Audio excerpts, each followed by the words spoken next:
peut-être juste un overview rapide. Dr Nourou doit présenter. Je le présente rapidement, c'est Dr Nourou. Il est résident senior neurochirurgie, normalement à Rabat, mais actuellement, il est au CHU de Tours. Il va se présenter lui-même. C'est l'un de nos aînés ici. Il est tout à fait fantastique. Donc, si vous voulez rester pour écouter sa présentation, elle sera en anglais, bien qu'il s'exprime en français en anglais. Et ce sera superbe. Dr Nourou, allez-y. Thank you, dear Ulrich. Merci. I enjoy your presentation. It is very wonderful and helpful to understand because you cannot do research if you don't know the basic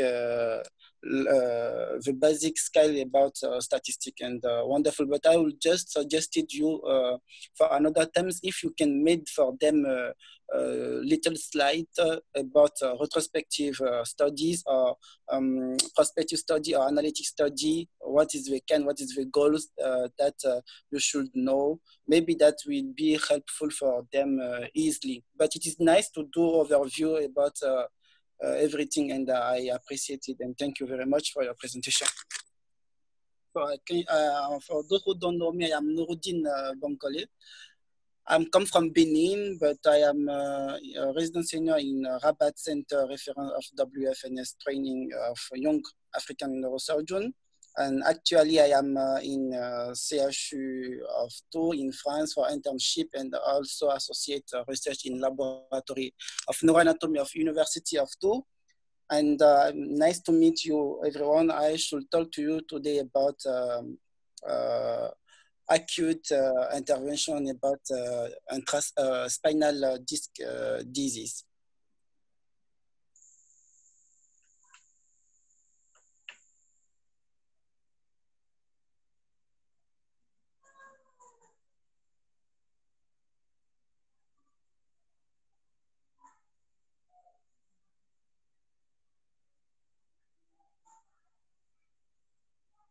Ulrich?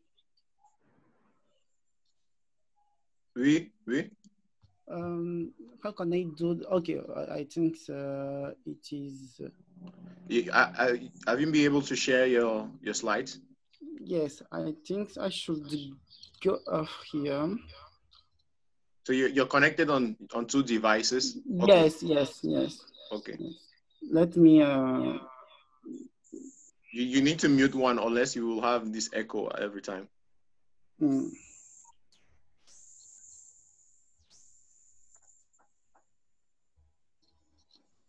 Okay.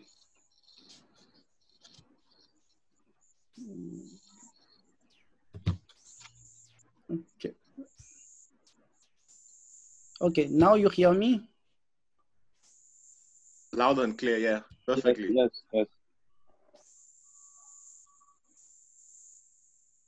Okay. Do you hear me now? Yes. Okay, nice. So I should, okay, super. Okay, I find that. Yes.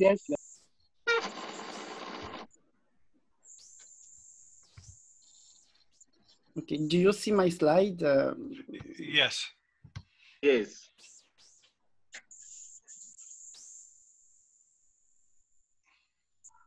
Is that big? Okay, nice. It is okay now? Perfect. Okay. Okay, so I should talk today about acute intervention of spinal disc disease. I will use this plan to talk to you about spinal disc disease definition, anatomy and physiology of spinal disc, physiopathology of spinal disc degeneration, clinical manifestation and practical exam, but I will take one type of description because it is very complex. Ulrich give me a big topic. So, and after we talk about clinical pharmacology and the management, and we will see together what is the indication for acute neurosurgical intervention about spinal disc disease. I don't know if you see me. Okay, nice. Okay, so on intervertebral disc or intervertebral fibrocartilage lies between adjacent adjacent, like you can see in this figure, between adjacent vertebrae and the vertebral column. And spinal disc is the drying out of the spongy anterior matrix of an intervertebral disc in the spine. It can be degenerative or due to infection or tumor or trauma. The inferior surface of the supravertebral body articulates with the superior surface of the inferior vertebral body through intervertebral disc. So we have 25 discs, 7 in cervical, 12 in thoracic, and 5 in lumbar level, and 1 in sacral. Account for about 25% to 33% of the length of the spine. So we have here example of disc.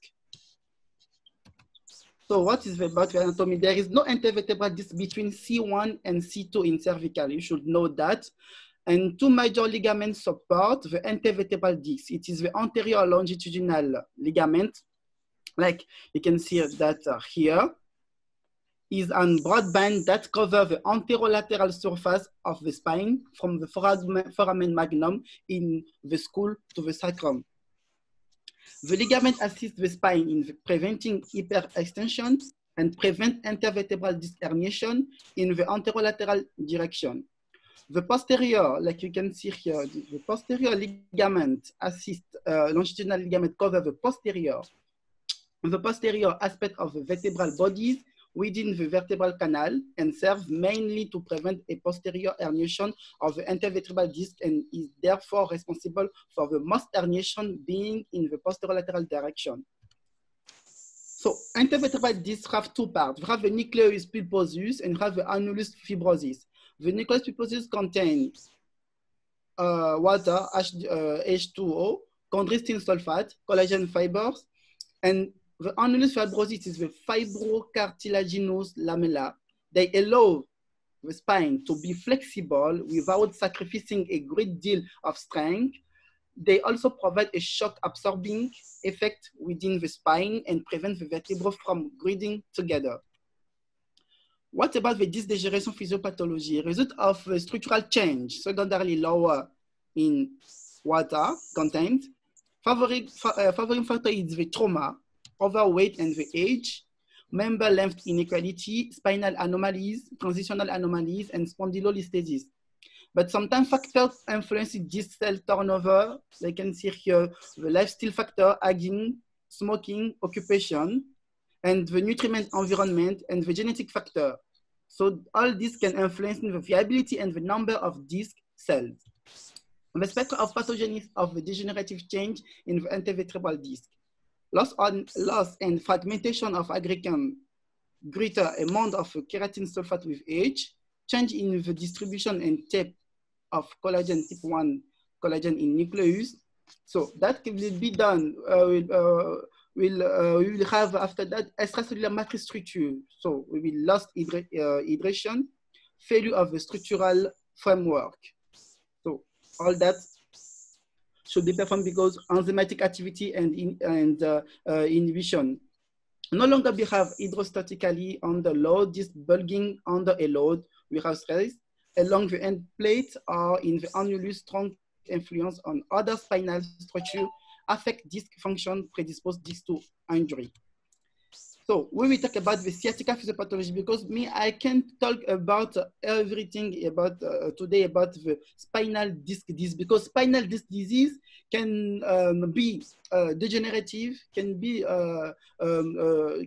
due to the tumor or to the infection, and in this case you will have DCIT or associated with spondylite. So spondylodiscite, we can have also disc herniation, who is the common pathology we see, we always treat about spinal disc disease. So what's about the sciatica neurologica? It is the consequence of a disc or root disc conflict expressed by a pain syndrome of L5 or S1 topography.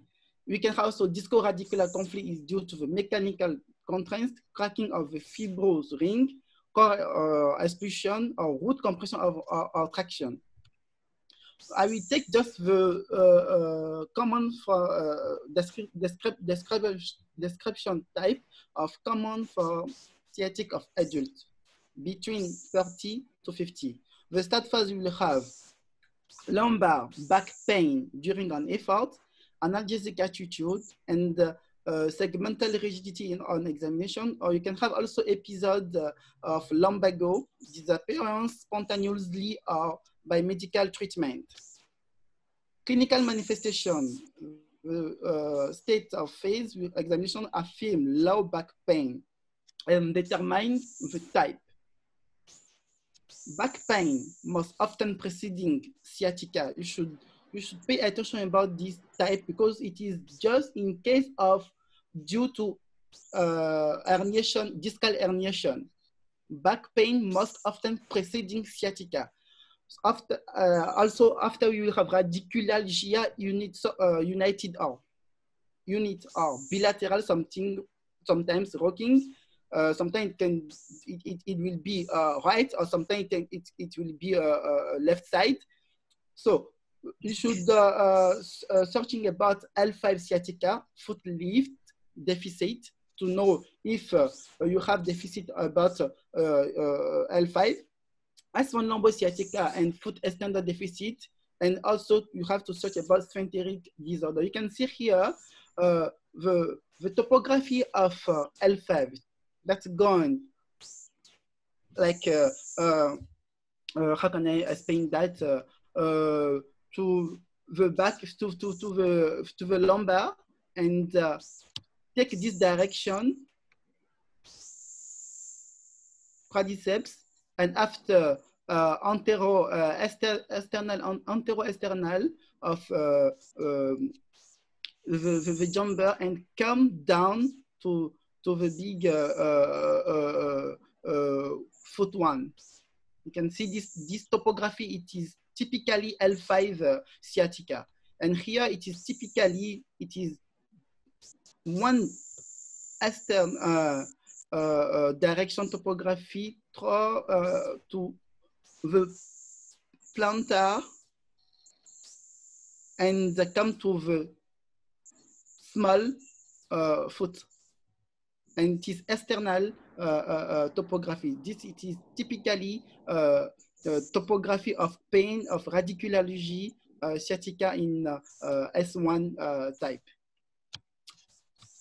So we should search about static anomalies, analgesic attitude in physical exam, to test the extension and flexion and lateral flexion, and to talk to our patient to go back to ground, to measure the distant finger to ground, standing test on the heel, and standing on the tiptoe, make walk, search, and to search step. All that is allow us to know about the topography of the sciatica, and if you have deficit or not, or if you have a sensitive deficit. So physical exam, you have to find the LASEG sign, like here, and the deficit in L5 muscle antero-external leg, and 2 lifter kick. Okay, and the deficit S1 posterior compartment flexor of the 2 sensitive deficit research, and also to research the Achilles reflex and the muscle disorder and sphincteric disorder. If you have anesthesia, cell anesthesia, you should know that you are front of maybe sphincteric disorder.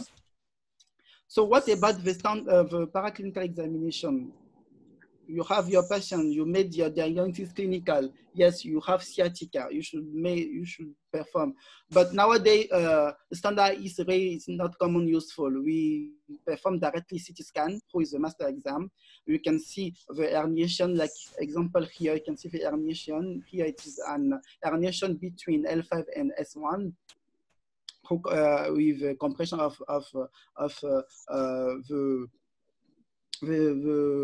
the root, and the MRI, it is perfect study of the root. You will see nicely with MRI the conflict the type of hernia, foraminal, extraforaminal, paramédian excluded, and also to know about the modic grading.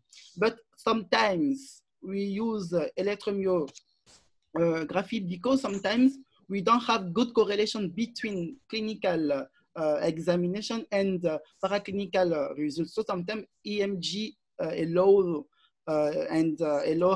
us to affirm or to help us to make good correlation between clinical and paraclinical and to know if we should go to done intervention or not.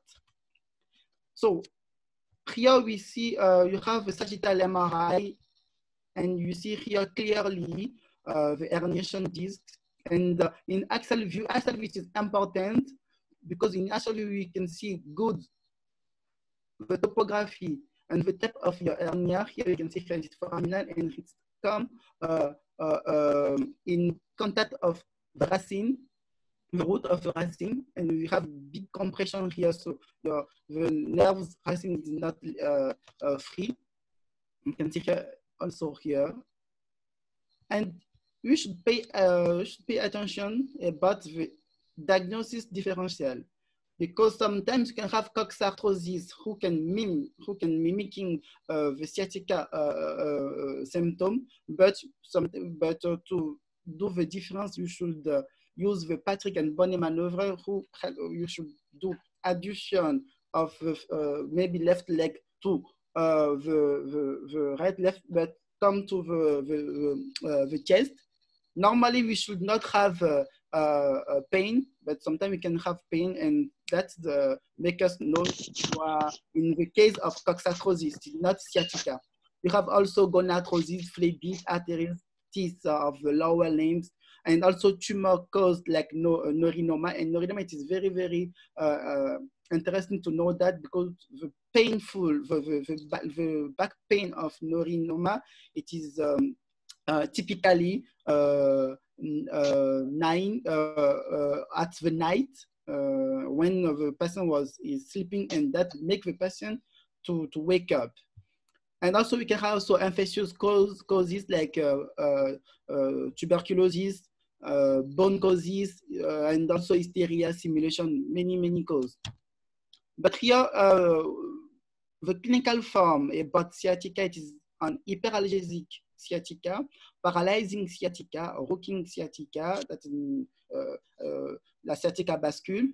Sciatica in children is rare. Sciatica of pregnant women, sciatica with Echinacoda syndrome, recurrent sciatica. And also we have this clinical form called lumbocuralgia. That is mean it is not L5S1, it is sciatica due to herniation of disc in L1, L2, or L3, L4, or L2, L3. So in here we have anterior tights on the inner side of the leg, depending on the type, of course.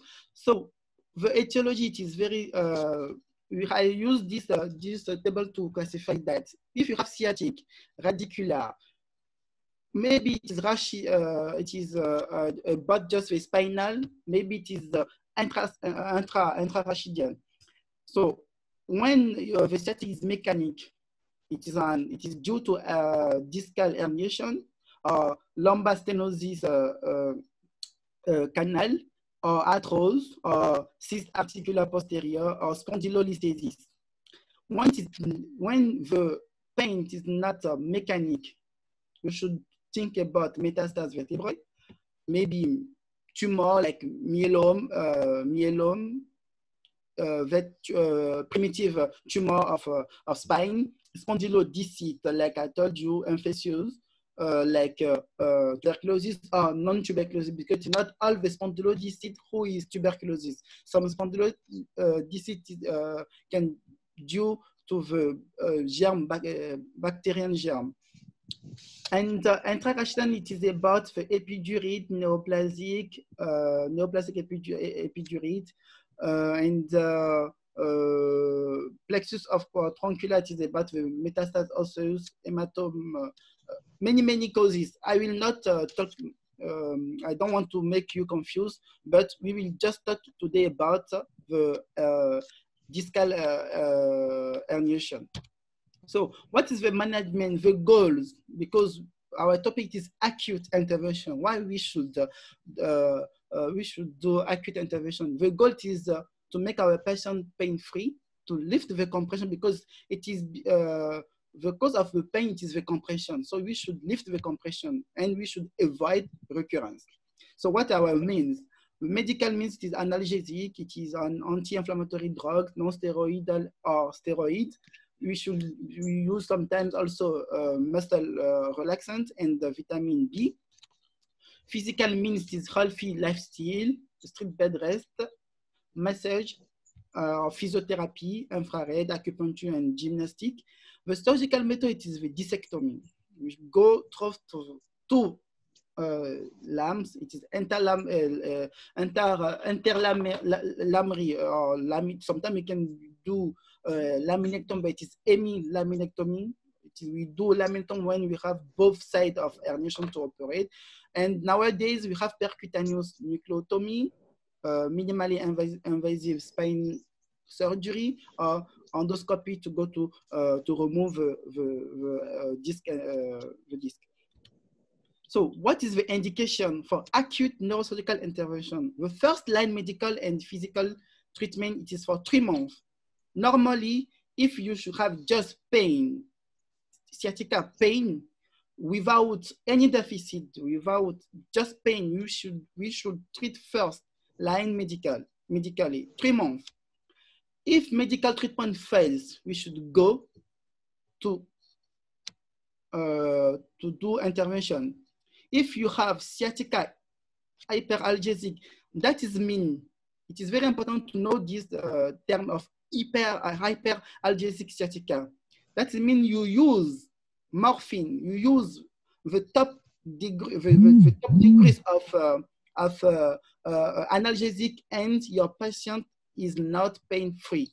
That means you have hyperalgesic sciatica. In these cases, you should go to operate. When you have also sciatica paralyzing, that means in your topography, you have deficit or motor disorder or sensitive disorder about the left leg or extender leg, you should operate. That means paralyzing, sciatica paralyzing. When you have also Echina-Coda syndrome with sciatica, you should not wait. It is red flag. You should go to operate. That means what? Your patient have sphincter disorder or paraparesis. You should not wait. You should go to operate. It is just in these 4 cases you should go to operate.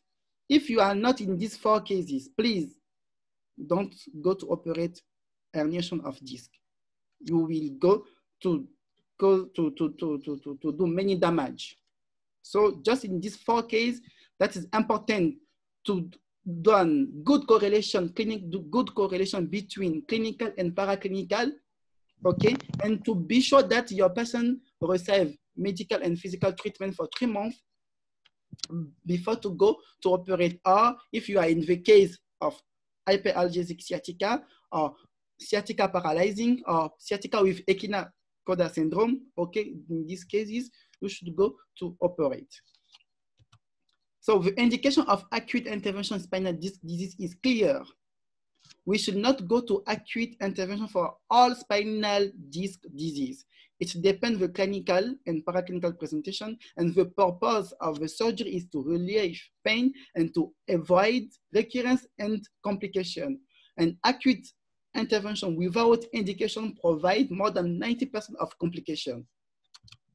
So I thank you for your attention, and we can discuss about the topic together. Thank you for your attention. Thank you so much, Dr. Nero. As always, it's a very brilliant and detailed presentation. I think the very first comment will go to Dr.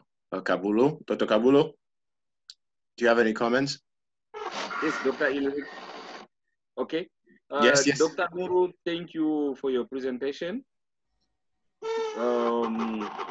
This is a very huge topic.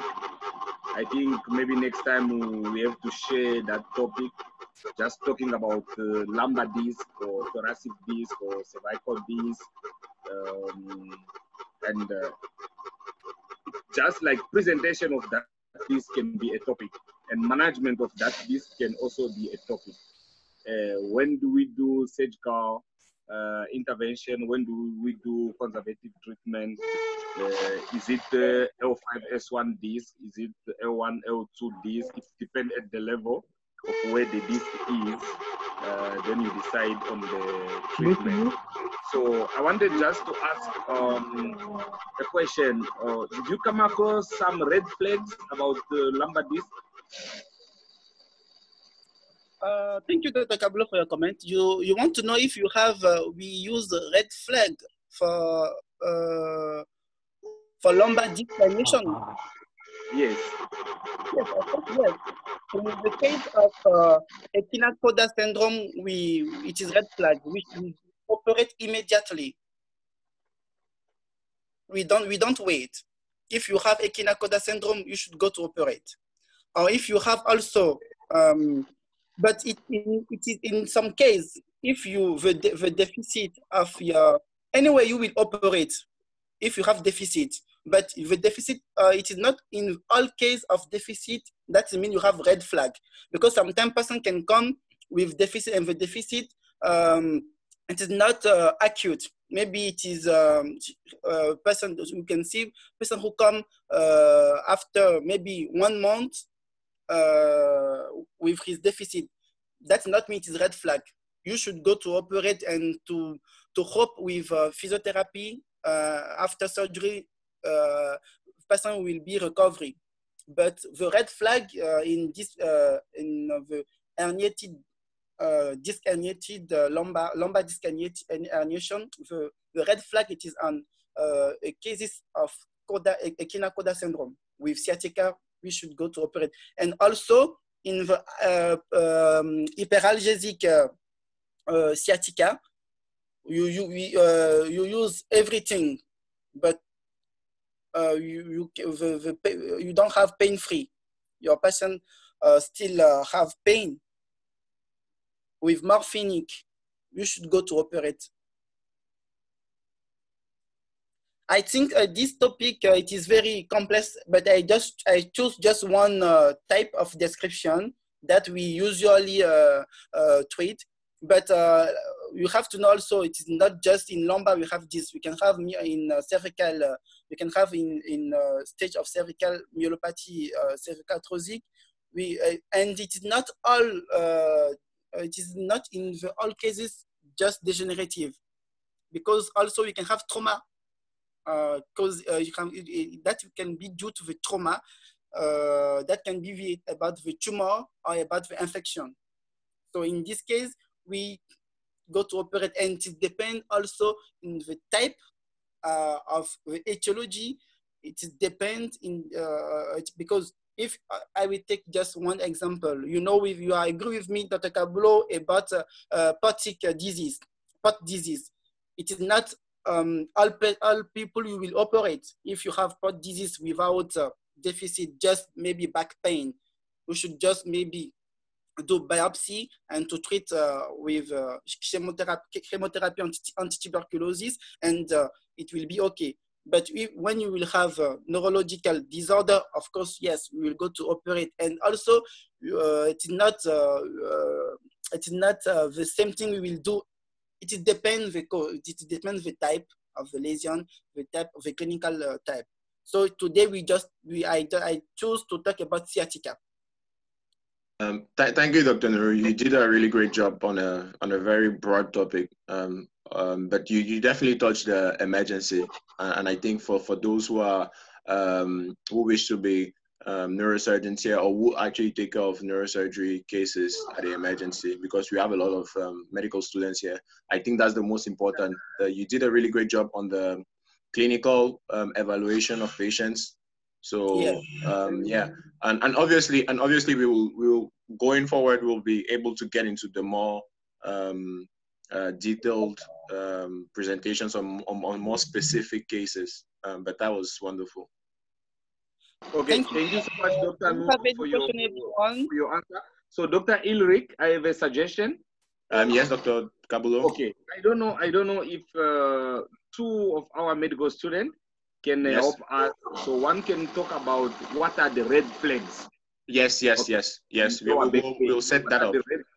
Yes. Someone can talk about those red flags, and someone can talk about classification of intervertebral disc herniation. What do you mean by disc herniation? What do you mean by disc protrusion? What do you mean by disc prolapse? Yes, we'll get someone on that. Classification. So two people can help us since we're talking about spine. So next time we can discuss about that. Yeah. I had already written that down. We'll get people to present on that. I need that to talk about.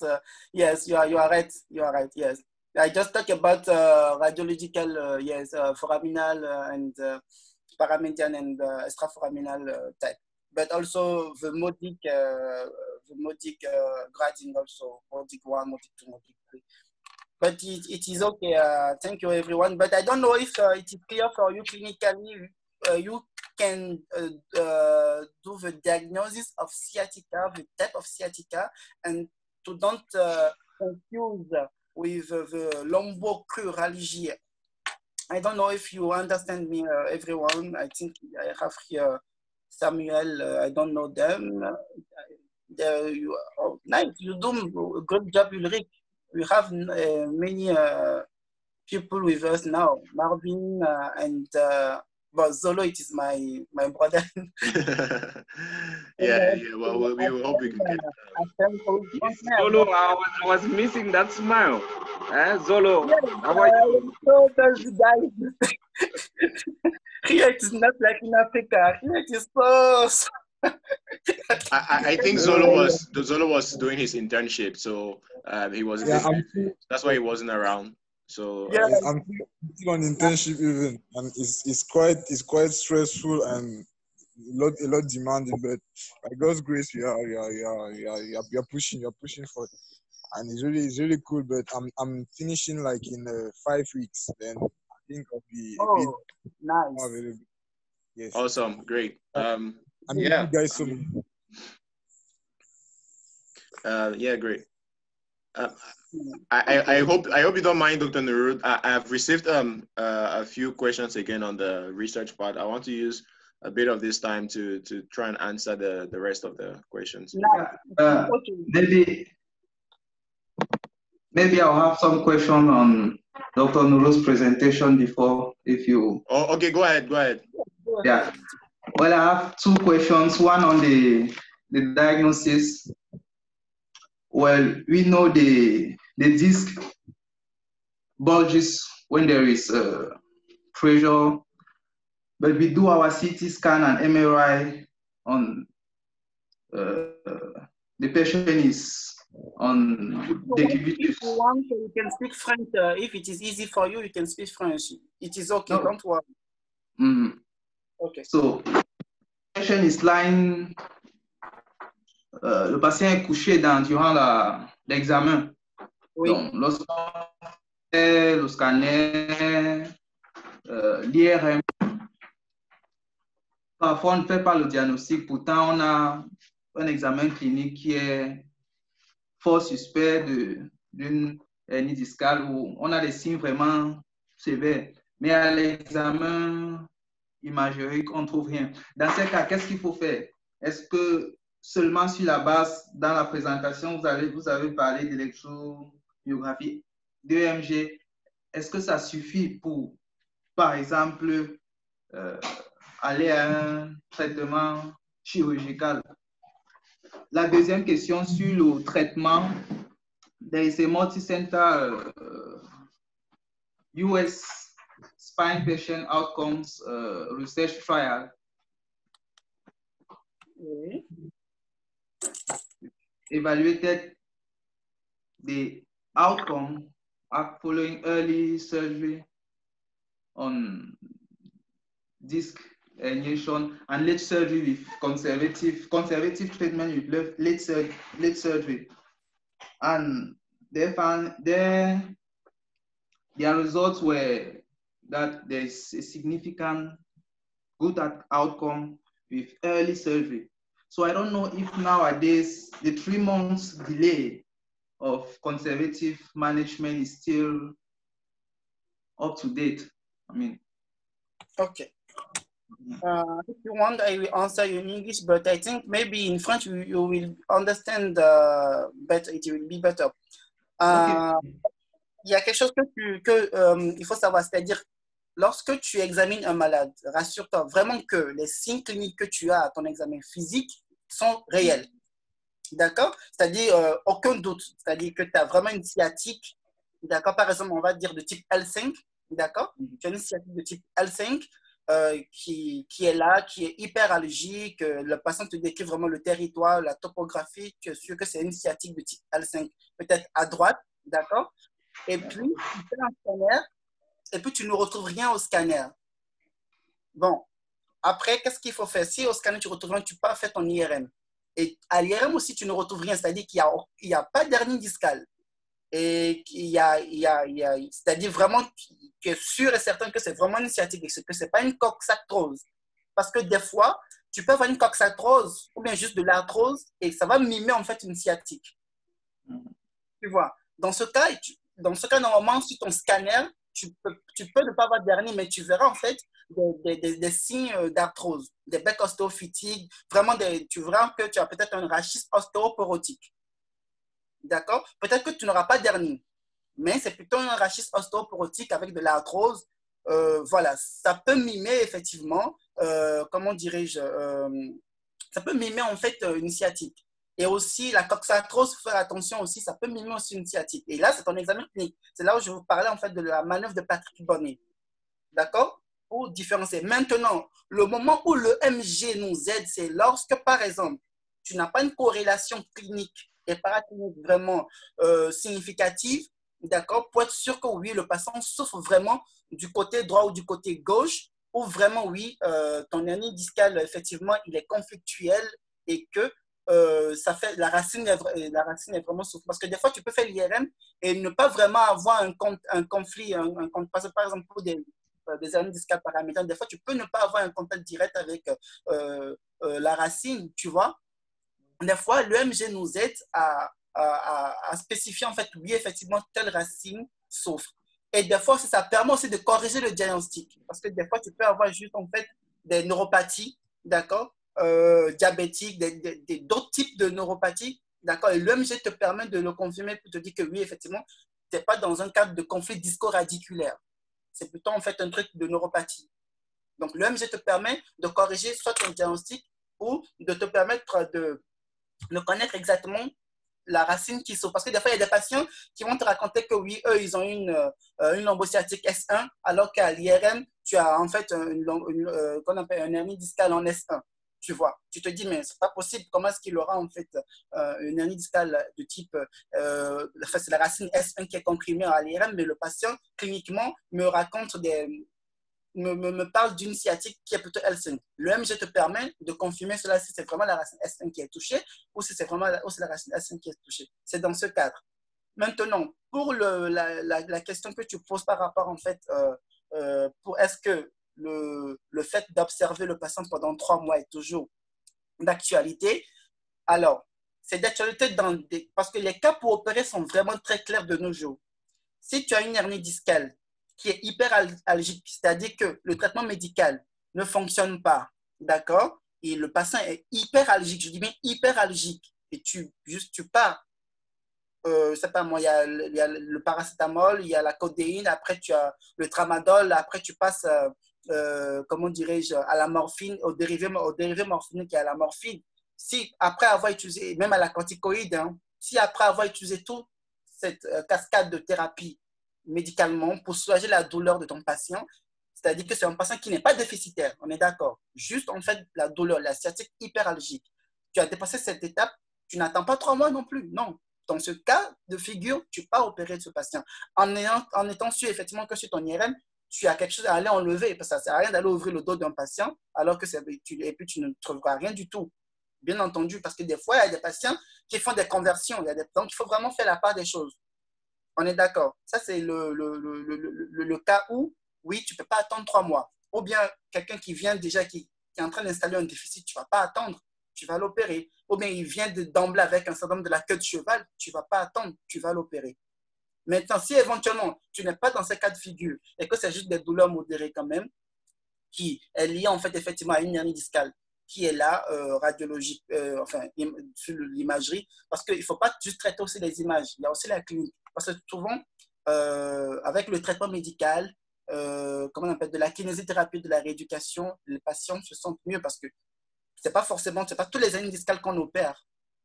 D'accord, ce n'est pas tous les sciatiques qu'on opère. Et là, on a juste pris le cas juste des hernies discales. Parce qu'il y a plein d'autres pathologies qui peuvent te donner des sciatiques et tout. Et ça, bon, aujourd'hui, je n'en ai pas parlé. Pour que ça ne soit pas confus, j'ai juste parlé d'un seul sujet, juste les hernies discales. Je ne sais pas si c'est un peu clair. Docteur Nourou, j'aimerais bien, avec votre permission, ajouter un peu.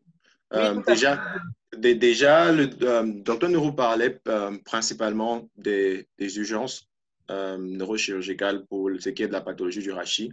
Et il s'est focalisé sur une chose. Maintenant, par rapport à la question du docteur Marvin, première chose que vous allez tous apprendre, c'est la chirurgie du rachis. Et ça se dit même dans les conférences. Vous prenez 50 experts du rachis, vous avez 50 avis. En dehors des urgences, il y a des différences, mais pas possibles. Quand vous prenez le rachis, il y a d'abord le clan rachis neurochirurgie, rachis orthopédie. Les orthopédistes ont tendance à voir l'architecture, l'ossature, comment arranger cela. Les neurochirurgiens sont plus dans le pronostic neurologique. Et déjà, là-bas, il y a conflit. Donc, quand vous prenez une étude telle que cette étude randomisée que le docteur Marvin a citée, encore par rapport à la recherche, il faut toujours regarder les différents critères de l'étude randomisée. L'une des choses, c'est la validité interne et la validité externe. Vous allez remarquer que dans une étude comme celle qu'il a citée, c'est une où les patients sont traités généralement par minimally invasive surgery. Ce sont des patients qui ont un très bon support pour ce qui est de la kinésithérapie. Et ce sont des patients qui ont accès à des médicaments auxquels nous n'avons pas accès, surtout pour ce qui est de la gestion de la douleur dans la chirurgie du rachis. Et donc, c'est pour cela que nous insistons tous, surtout au niveau du Young African Neurosurgeons Forum, pour la recherche. Nous devons développer nos propres recherches. Il est vraiment difficile de prendre une étude pareille et de l'appliquer dans notre contexte. Et c'est où nous respectons nos maîtres qui réussissent vraiment à faire la part des choses. Parce que opérer un patient, parce qu'on va dire que c'est tôt, il faut voir, par exemple, le coût de l'intervention. Est-ce qu'il aura de l'argent après pour pouvoir payer les frais de la kinésithérapie? Nous savons bien que généralement, ils ne le font pas. Ils ne vont pas aller en kiné, ils ne vont pas faire toute la kiné qu'il faut, ils n'ont pas les analgésiques. Donc, il y a tellement de composants qu'il faut prendre en compte. Donc, c'est toujours bien de voir ces études, mais toujours regarder validité interne, validité externe. Et surtout en ce qui concerne la chirurgie du rachis. Je suis tout à fait d'accord avec toi, Ulrich. C'est comme l'étude que je suis en train de... Bon, j'ai terminé ça, d'ailleurs, je ne l'ai pas encore publié. C'est sur les canaux lombaires étroits, tu vois. Même cette étude, ça a été difficile avec mon cher maître professeur Warabi. C'était très difficile, en fait, de vraiment sortir quelque chose de truc. Mais on a pu, pour comparer, en fait, les patients qui ont juste bénéficié du traitement médical, comparativement aux patients qui ont bénéficié de la chirurgie. Et ça, il fallait en fait prendre en compte tous les paramètres, tous les critères pour les évaluer dans chaque groupe de patients traités chirurgicalement et traités non chirurgicalement. Et c'était une casse-tête parce qu'il fallait les rappeler, il fallait avoir un recul au moins sur 5 ans. Et je te dis, c'est là où tu vois en fait que déjà, tu as des types de patients. Les patients ne sont pas les mêmes. Il y en a qui vont pouvoir prendre les médicaments, qui vont pouvoir l'acheter. Il y a d'autres qui ne pourront pas se procurer le traitement. Il y a d'autres parce qu'ils ne peuvent pas se traiter médicaments, ils vont tout le temps revenir avec la douleur. Tu seras obligé de les opérer. Alors que peut-être que celui-là, s'il avait les moyens, peut-être que j'avais son traitement, peut-être que tu n'allais pas l'opérer. Donc, effectivement, comme le dit Ulrich, il faut vraiment qu'on développe nos propres recherches et tout, et vraiment de le mettre dans les contextes, en fait, voilà, africains, entre guillemets, voilà. Merci. OK. Ah oui, moi, oui. je dois filer. OK, d'accord. C'est, bon week-end et à bientôt. merci, Dr. Nourou. Merci. Goodbye, John, and see you. Maybe I don't know if you have something tomorrow with IP or not. No. No, I don't think it's around. Yes, we do. Yes, we do have. We do have a presentation by Ip Sherian. Let me get it up, okay? Let me get. I think tomorrow I will be. I will be there tomorrow. I will be free tomorrow. Yes, I will attend. So see you tomorrow, John, and Ulrich, Kabulo, and nice weekend for everyone. Thank you, Dr. Nourou. Thank you. Thank you, Dr. Nourou. Let me just take a second to show this. Now that. Okay. Okay, you're all invited, of course, to attend. So. Oh my God! I operated one case last in October. The film. You receive anatomy in microscope. It is wonderful. Yeah. Okay, nice. I will be there. I will be there tomorrow. Okay, yeah. very good. Very good. Thanks. No, John, we'll just be here a little bit for the rest of the research part, if you don't mind. Yeah, sure. Okay.